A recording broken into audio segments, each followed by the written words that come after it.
Do you know anyone whose favorite color is blue?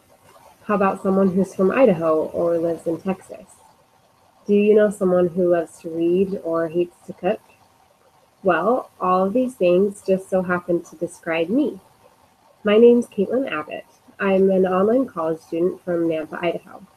I recently moved to Dallas, Texas with my husband, who I married May 29th of this year. I love the color blue. I can't put down a good book to save my life, and cooking dinner is my arch nemesis. We have an epic showdown almost every night.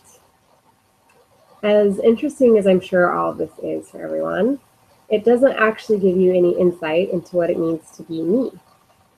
I could go into quirky details like I had my gallbladder removed a few years ago, or I could tell you about the time I broke my wrist tripping on grass. But those things don't tell you who I am. I think the most important thing that makes me me is that I'm constantly striving to work on my weaknesses and make myself the best I can be. To really know where I get that drive, you need to understand my love for my family. Now, to the outside world, my family isn't anything special or amazing by any means, but to me, they are the world. With 4 other siblings, I definitely grew up with the normal sibling rivalry and squabbling. I'm sure we were at each other's throats more often than we actually played nice.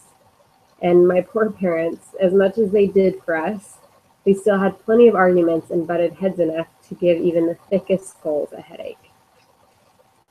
However, even when my little brother was annoying me beyond comprehension, or my older sister was using my stuff again without asking, I never would have asked for anything different. Like most kids, I took my family for granted a lot growing up. They were always just there when I needed them, so I figured that's the way it'd always be. They were also forgiving of pretty much anything.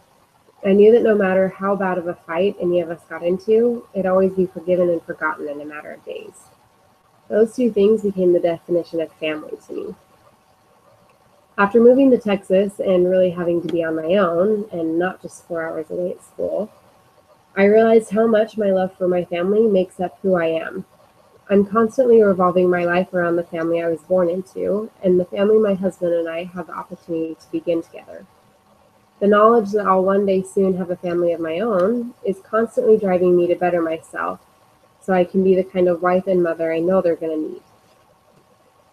My family background gives me the foundation I've needed to become who I am. If I didn't have that burning desire, if I didn't have that burning love for my family and the ever-growing care for my future family, I don't think I would try so hard. Because of these 2 things, I'm always pushing myself to work on my many weaknesses, as well as rely on my strengths. Oftentimes, this causes more stress than actual results, but that's just the way it goes sometimes. I truly believe that all of these things are parts of the whole that make up the being that is Kaitlyn Abbott.